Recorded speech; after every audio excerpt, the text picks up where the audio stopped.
Auguro a tutti i cittadini, partendo da quelli che, lo dico spesso, so che lo dico spesso, ma perché ci credo, augurare buone feste, buon Natale innanzitutto a tutti coloro che stanno male, che non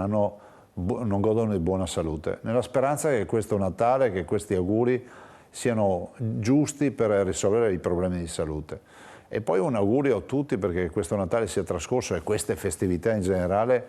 in famiglia, con le persone che si amano, con le persone più care, e che questo 2022 sia veramente l'anno della fine di questo incubo che è il Covid, di una ripartenza, di un ritorno alla normalità e me lo lasci dire anche di una pacificazione sociale, perché noi non possiamo pensare che si litighi in famiglia, si litighi tra amici, si litighi in comunità, perché oggi il momento per litigare c'è in qualsiasi istante, basta che si parli di vaccino e di Covid, decisamente no. Spero veramente che si lasci tutto alle spalle.